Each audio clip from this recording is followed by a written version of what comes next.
Le Petit Poucet de Charles Perrault. Il était une fois un bûcheron et une bûcheronne qui avaient 7 enfants, tous garçons. L'aîné n'avait que 10 ans et le plus jeune n'en avait que 7. On s'étonnera que le bûcheron ait eu tant d'enfants en si peu de temps, mais c'est que sa femme allait bien vite en besogne et n'en avait pas moins de 2 à la fois. Ils étaient fort pauvres et leurs 7 enfants les incommodaient beaucoup, parce qu'aucun d'eux ne pouvait encore gagner sa vie. Ce qui les chagrinait encore, c'est que le plus jeune était fort délicat et ne disait mot, prenant pour bêtise ce qui était une marque de la bonté de son esprit. Il était fort petit, et quand il vint au monde, il n'était guère plus gros que le pouce, ce qui fit qu'on l'appela le Petit Poucet. Ce pauvre enfant était le souffre-douleur de la maison, et on lui donnait toujours tort.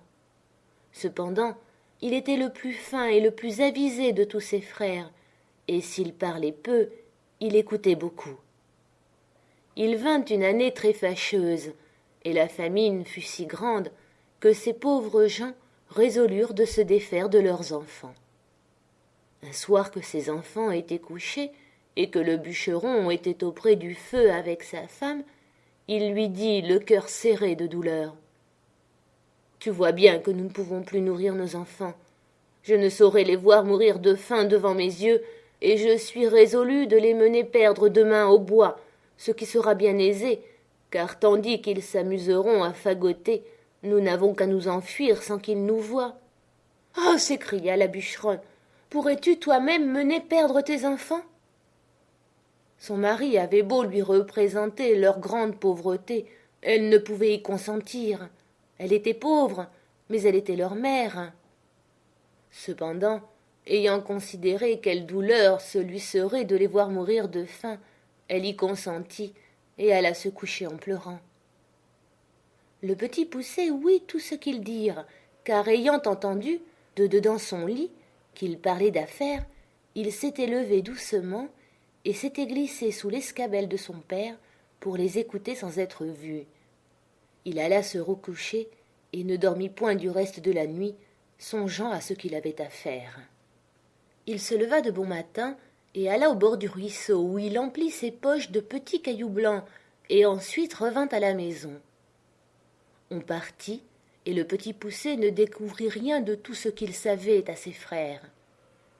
Ils allèrent dans une forêt fort épaisse, où à 10 pas de distance on ne se voyait pas l'un l'autre. Le bûcheron se mit à couper du bois, et ses enfants à ramasser des broutilles pour faire des fagots. Le père et la mère, les voyant occupés à travailler, s'éloignèrent d'eux insensiblement et puis s'enfuirent tout à coup par un petit sentier détourné. Lorsque ces enfants se virent seuls, ils se mirent à crier et à pleurer de toute leur force. Le Petit Poucet les laissait crier, sachant bien par où ils reviendraient à la maison, car en marchant, il avait laissé tomber le long du chemin les petits cailloux blancs qu'il avait dans ses poches. Il leur dit donc: « Ne craignez point, mes frères, mon père et ma mère nous ont laissés ici, mais je vous ramènerai bien au logis. Suivez-moi seulement. » Ils le suivirent, et il les mena jusqu'à leur maison par le même chemin qu'ils étaient venus dans la forêt. Ils n'osèrent d'abord entrer, mais ils se mirent tous contre la porte pour écouter ce que disaient leur père et leur mère.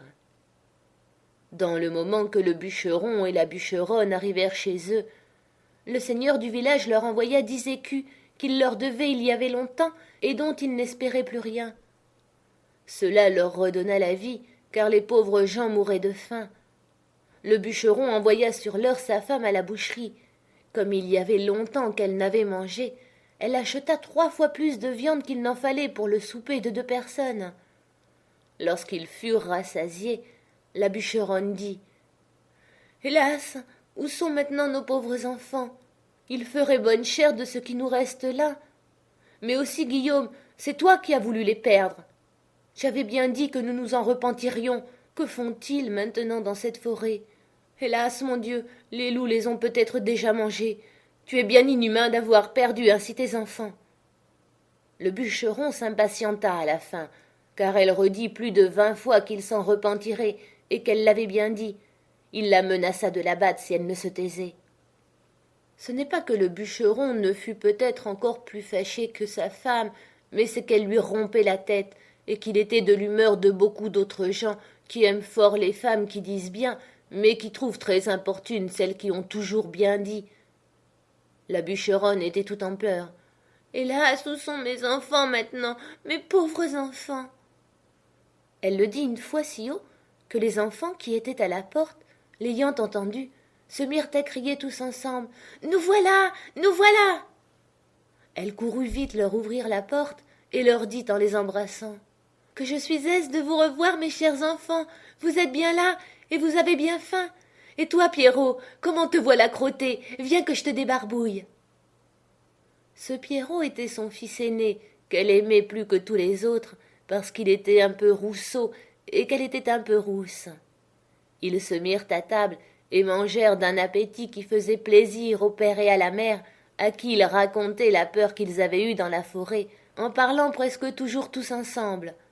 Ces bonnes gens étaient ravis de revoir leurs enfants avec eux, et cette joie dura tant que les 10 écus durèrent. Mais lorsque l'argent fut dépensé, ils retombèrent dans leur premier chagrin, et résolurent de les perdre encore, et pour ne pas manquer leur coup, de les mener bien plus loin que la première fois. Ils ne purent parler de cela si secrètement qu'ils ne fussent entendus par le petit Poucet, qui fit son compte de sortir d'affaires comme il l'avait déjà fait. Mais quoiqu'il se fût levé de grand matin pour aller ramasser de petits cailloux, il ne put en venir à bout, car il trouva la porte de la maison fermée à double tour. Il ne savait que faire, lorsque la bûcheronne leur ayant donné à chacun un morceau de pain pour leur déjeuner, il songea qu'il pourrait se servir de son pain au lieu de cailloux, en rejetant par miettes le long des chemins où il passerait. Il le serra donc dans sa poche. Le père et la mère les menèrent dans l'endroit de la forêt le plus épais et le plus obscur, et dès qu'ils y furent, ils gagnèrent un faux fuyant et les laissèrent là. Le petit Poucet ne s'en chagrina pas beaucoup, parce qu'il croyait retrouver aisément son chemin, par le moyen de son pain qu'il avait semé partout où il avait passé. Mais il fut bien surpris lorsqu'il ne put en retrouver une seule miette. Les oiseaux étaient venus qui avaient tout mangé. Les voilà donc bien affligés, car plus ils marchaient, plus ils s'égaraient et s'enfonçaient dans la forêt. La nuit vint, et il s'éleva un grand vent qui leur faisait des peurs épouvantables. Ils croyaient n'entendre de tous côtés que les hurlements de loups qui venaient à eux pour les manger. Ils n'osaient presque se parler ni tourner la tête. Il survint une grosse pluie qui les perça jusqu'aux os. Ils glissaient à chaque pas et tombaient dans la boue d'où ils se relevaient tout crottés, ne sachant que faire de leurs mains. Le petit Poucet grimpa en haut d'un arbre pour voir s'il ne découvrirait rien. Ayant tourné la tête de tous côtés, il vit une petite lueur comme d'une chandelle, mais qui était bien loin par-delà la forêt. Il descendit de l'arbre, et lorsqu'il fut à terre, il ne vit plus rien. Cela le désola. Cependant, ayant marché quelque temps avec ses frères, du côté qu'il avait vu la lumière, il la revit en sortant du bois. Ils arrivèrent enfin à la maison où était cette chandelle, non sans bien des frayeurs, car souvent ils la perdaient de vue, ce qui leur arrivait toutes les fois qu'ils descendaient dans quelque fond. Ils heurtèrent à la porte, et une bonne femme vint leur ouvrir. Elle leur demanda ce qu'ils voulaient. Le petit Poucet lui dit qu'ils étaient de pauvres enfants qui s'étaient perdus dans la forêt et qui demandaient à coucher par charité. Cette femme, les voyant tous si jolis, se mit à pleurer et leur dit « Hélas, mes pauvres enfants, où êtes-vous venus? Savez-vous bien que c'est ici la maison d'un ogre qui mange les petits enfants ?» « Hélas, madame, lui répondit le petit Poucet, qui tremblait de toute sa force aussi bien que ses frères. Que ferons-nous? Il est bien sûr que les loups de la forêt ne manqueront pas de nous manger cette nuit si vous ne voulez pas nous retirer chez vous, et cela étant, nous aimons mieux que ce soit monsieur qui nous mange.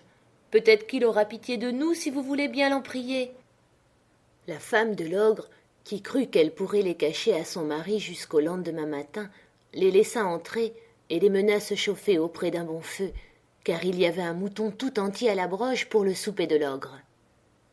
Comme ils commençaient à se chauffer, ils entendirent heurter 3 ou 4 grands coups à la porte. C'était l'ogre qui revenait. Aussitôt sa femme les fit cacher sous le lit et alla ouvrir la porte. L'ogre demanda d'abord si le souper était prêt et si on avait tiré du vin, et aussitôt se mit à table. Le mouton était encore tout sanglant, mais il ne lui en sembla que meilleur. Il flairait à droite et à gauche, disant qu'il sentait la chair fraîche. « Il faut, lui dit sa femme, que ce soit ce veau que je viens d'habiller que vous sentez. »« Je sens la chair fraîche, te dis-je encore une fois, » reprit l'ogre en regardant sa femme de travers. « Et il y a ici quelque chose que je n'entends pas. » En disant ces mots, il se leva de table et alla droit au lit. « Ah, dit-il, voilà comme tu veux me tromper, maudite femme. Je ne sais à quoi il tient que je ne te mange aussi. Bien t'en prends d'être une vieille bête. Voilà du gibier qui me vient bien à propos pour traiter 3 ogres de mes amis qui doivent me venir voir ces jours-ci. » Il les tira de dessous le lit l'un après l'autre. Ces pauvres enfants se mirent à genoux en lui demandant pardon. Mais ils avaient affaire au plus cruel de tous les ogres, qui, bien loin d'avoir de la pitié, les dévorait déjà des yeux et disait à sa femme que ce seraient là de friands morceaux lorsqu'elle leur aurait fait une bonne sauce. Il alla prendre un grand couteau, et en approchant de ces pauvres enfants, il l'aiguisait sur une longue pierre qu'il tenait à sa main gauche. Il en avait déjà empoigné un lorsque sa femme lui dit « Que voulez-vous faire à l'heure qu'il est? N'aurez-vous pas assez de temps demain ?»« Tais-toi, » reprit l'ogre, « ils en seront plus mortifiés. »« Mais vous avez encore là tant de viande, » reprit sa femme. « Voilà un veau, 2 moutons et la moitié d'un cochon. »« Tu as raison, » dit l'ogre. « Donne-leur bien à souper afin qu'ils ne maigrissent pas, et va les mener coucher. » La bonne femme fut ravie de joie et leur porta bien à souper, mais ils ne purent manger tant ils étaient saisis de peur. Pour l'ogre, il se remit à boire, ravi d'avoir de quoi si bien régaler ses amis. Il but une 12aine de coups de plus qu'à l'ordinaire, ce qui lui donna un peu dans la tête et l'obligea de s'aller coucher. L'ogre avait 7 filles, qui n'étaient encore que des enfants. Ces petites ogresses avaient toutes le teint fort beau parce qu'elles mangeaient de la chair fraîche, comme leur père. Mais elles avaient de petits yeux gris et tout ronds, le nez crochu et une fort grande bouche avec de longues dents fort aiguës et fort éloignées l'une de l'autre. Elles n'étaient pas encore fort méchantes, mais elles promettaient beaucoup, car elles mordaient déjà les petits enfants pour en sucer le sang. On les avait fait coucher de bonne heure, et elles étaient toutes 7 dans un grand lit, ayant chacune une couronne d'or sur la tête. Il y avait dans la même chambre un autre lit de la même grandeur. Ce fut dans ce lit que la femme de l'ogre mit coucher les 7 petits garçons, après quoi elle s'alla coucher auprès de son mari. Le petit poucet, qui avait remarqué que les filles de l'ogre avaient des couronnes d'or sur la tête, et qui craignait qu'il ne prît à l'ogre quelque remords de ne les avoir pas égorgées dès le soir même, se leva vers le milieu de la nuit, et prenant les bonnets de ses frères et le sien, il alla tout doucement les mettre sur la tête des 7 filles de l'ogre, après leur avoir ôté leur couronne d'or, qu'il mit sur la tête de ses frères et sur la sienne, afin que l'ogre les prît pour ses filles, et ses filles pour les garçons qu'il voulait égorger. La chose réussit comme il l'avait pensé, car l'ogre, s'étant réveillé sur le minuit, eut regret d'avoir différé au lendemain ce qu'il pouvait exécuter la veille. Il se jeta donc brusquement hors du lit, et prenant son grand couteau. « Allons voir, » dit-il, « comment se portent nos petits drôles, n'en faisons pas à 2 fois. » Il monta donc à tâtons à la chambre de ses filles, et s'approcha du lit où étaient les petits garçons qui dormaient tous, excepté le petit poucet, qui eut bien peur lorsqu'il sentit la main de l'ogre qui lui tâtait la tête, comme il avait tâté celle de tous ses frères. L'ogre qui sentit les couronnes d'or. « Vraiment, dit-il, j'allais faire là un bel ouvrage. Je vois bien que j'ai bu trop hier soir. » Il alla ensuite au lit de ses filles, où ayant senti les petits bonnets des garçons. « Ah, les voilà, dit-il, nos gaillards, travaillons hardiment. » Et disant ces mots, il coupa, sans balancer, la gorge à ses 7 filles. Fort content de cette expédition, il alla se recoucher auprès de sa femme. Aussitôt que le Petit Poucet entendit ronfler l'ogre, il réveilla ses frères et leur dit de s'habiller promptement et de le suivre. Ils descendirent doucement dans le jardin et sautèrent par-dessus les murailles. Ils coururent presque toute la nuit, toujours en tremblant et sans savoir où ils allaient. L'ogre, s'étant éveillé, dit à sa femme « Va-t'en donc là-haut habiller ces petits drôles d'hier au soir !» L'ogresse fut fort étonnée de la bonté de son mari, ne se doutant point de la manière qu'il entendait qu'elle les habillât, et croyant qu'il lui ordonnait de les aller vêtir, elle monta en haut, où elle fut bien surprise lorsqu'elle aperçut ses 7 filles égorgées et nageant dans leur sang. Elle commença par s'évanouir, car c'est le premier expédient que trouvent presque toutes les femmes en pareille rencontre. L'ogre, craignant que sa femme ne fût trop longtemps à faire la besogne dont il l'avait chargée, monta en haut pour lui aider. Il ne fut pas moins étonné que sa femme lorsqu'il vit cet affreux spectacle. « Oh, qu'ai-je fait là ?» s'écria-t-il. « Ils me le paieront, les malheureux, et tout à l'heure !» Il jeta aussitôt une potée d'eau dans le nez de sa femme, et l'ayant fait revenir.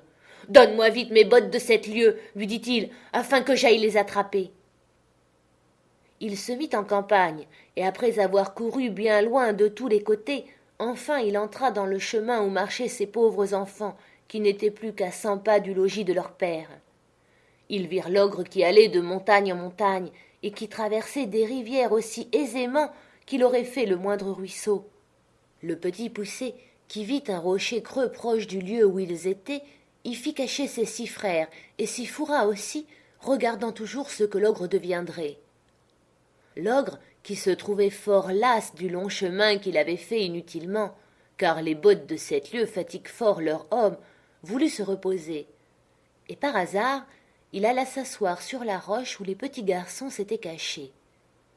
Comme il n'en pouvait plus de fatigue, il s'endormit après s'être reposé quelque temps, et vint à ronfler si effroyablement que les pauvres enfants n'eurent pas moins peur que quand il tenait son grand couteau pour leur couper la gorge. Le Petit Poucet en eut moins de peur, et dit à ses frères de s'enfuir promptement à la maison pendant que l'ogre dormait bien fort, et qu'ils ne se missent point en peine de lui. Ils crurent son conseil, et gagnèrent vite la maison. Le Petit Poucet, s'étant approché de l'ogre, lui tira doucement ses bottes, et les mit aussitôt. Les bottes étaient fort grandes et fort larges, mais comme elles étaient fées, elles avaient le don de s'agrandir et de se rapetisser selon la jambe de celui qui les chaussait, de sorte qu'elles se trouvèrent aussi justes à ses pieds et à ses jambes que si elles eussent été faites pour lui. Il alla droit à la maison de l'ogre, où il trouva sa femme qui pleurait auprès de ses filles égorgées. « Votre mari, lui dit le Petit Poucet, est en grand danger, car il a été pris par une troupe de voleurs qui ont juré de le tuer s'il ne leur donne pas tout son or et tout son argent. Dans le moment qu'il lui tenait le poignard sur la gorge, il m'a aperçu et m'a prié de vous tenir avertir de l'état où il était, et de vous dire de me donner tout ce qu'il y a de vaillant, sans en rien retenir, parce qu'autrement ils le tueront sans miséricorde. Comme la chose presse beaucoup, il a voulu que je prisse ces bottes de 7 lieues que voilà, pour faire diligence, et aussi afin que vous ne croyiez pas que je sois un affronteur. » La bonne femme, fort effrayée, lui donna aussitôt tout ce qu'elle avait, car cet ogre ne laissait pas d'être fort bon mari, quoiqu'il mangeât les petits enfants. Le Petit Poucet étant donc chargé de toutes les richesses de l'ogre, s'en revint au logis de son père, où il fut reçu avec bien de la joie. Il y a bien des gens qui ne demeurent pas d'accord de cette dernière circonstance, et qui prétendent que le Petit Poucet n'a jamais fait ce vol à l'ogre, qu'à la vérité, il n'avait pas fait conscience de lui prendre ses bottes de 7 lieues, parce qu'il ne s'en servait que pour courir après les petits enfants. Ces gens-là assurent le savoir de bonne part, et même pour avoir bu et mangé dans la maison du bûcheron. Ils assurent que lorsque le Petit Poucet eut chaussé les bottes de l'ogre, il s'en alla à la cour, où il savait qu'on était fort en peine d'une armée qui était à 200 lieues de là, et du succès d'une bataille qu'on y avait donnée. Il alla, disent-ils, trouver le roi, et lui dit que s'il le souhaitait, il lui rapporterait des nouvelles de l'armée avant la fin du jour. Le roi lui promit une grosse somme d'argent s'il en venait à bout. Le Petit Poucet rapporta des nouvelles dès le soir même, et cette première course l'ayant fait connaître, il gagnait tout ce qu'il voulait, car le roi payait parfaitement bien pour porter ses ordres à l'armée. Et une infinité de demoiselles lui donnaient tout ce qu'il voulait pour avoir des nouvelles de leurs fiancés, et ce fut là son plus grand gain. Il se trouvait quelques femmes qui le chargeaient de l'aide pour leur mari, mais elles le payaient si mal, et cela allait à si peu de choses qu'il ne daignait mettre en ligne de compte ce qu'il gagnait de ce côté-là. Après avoir fait pendant quelque temps le métier de courrier, et y avoir amassé beaucoup de biens, il revint chez son père, où il n'est pas possible d'imaginer la joie qu'on eut de le revoir. Il mit toute sa famille à son aise, il acheta des offices de nouvelles créations pour son père et pour ses frères, et par là, il les établit tous et fit parfaitement bien sa cour en même temps. Moralité. On ne s'affiche point d'avoir beaucoup d'enfants quand ils sont tous beaux, bien faits et bien grands, et d'un extérieur qui brille. Mais si l'un d'eux est faible, on ne dit mot.